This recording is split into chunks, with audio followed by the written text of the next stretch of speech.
Okay, class.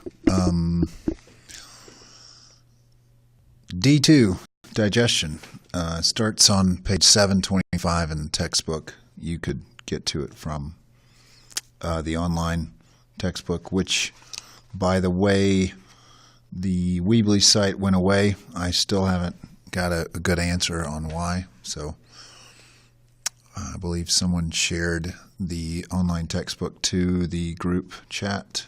So access it there if you need to. So D2 digestion really focuses in on the stomach at first. So we're gonna look at that. The subtitle here: exocrine secretions are fundamental to the digestive process. There's two types of glands.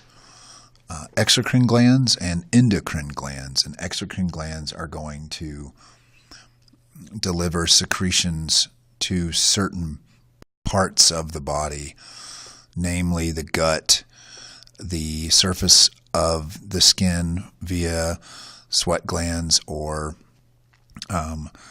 basically tear ducts secrete tears, or lacrimal glands secrete lacrimal fluid.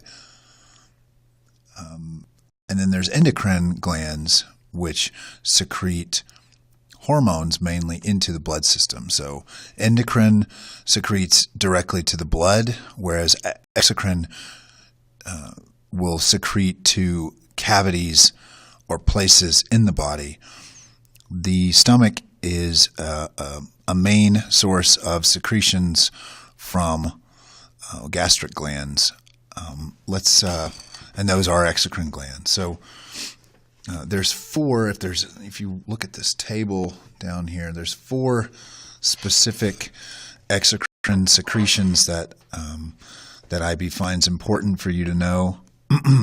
One is saliva, which is secreted in the mouth by the salivary glands, and the main function is to break down the food chemically via the enzyme amylase. So amylase is in saliva.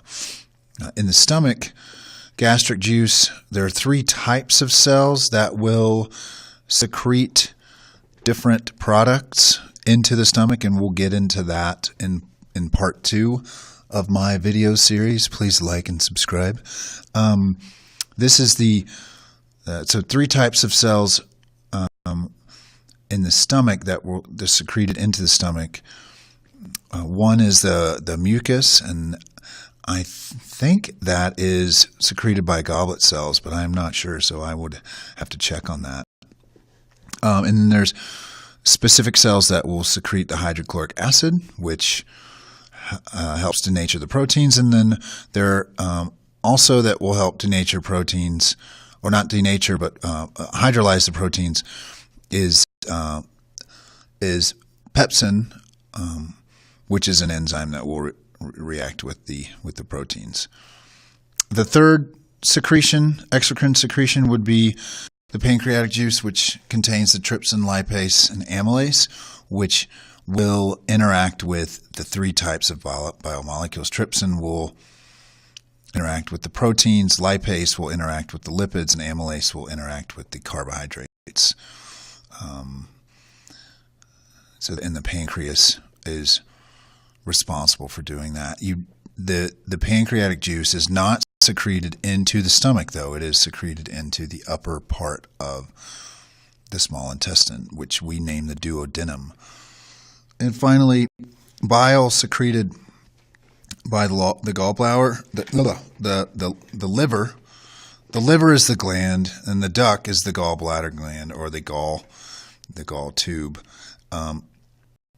And that is simply for the emulsification of lipids, which is the increasing the surface area of the lipid molecules by putting them in basically smaller compartments, so they are easily processed and transferred throughout the body.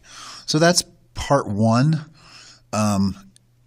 725 and 726 in the textbook just kind of knowing the difference between exocrine and endocrine glands, and knowing 4 important exocrine secretions that the body is responsible for.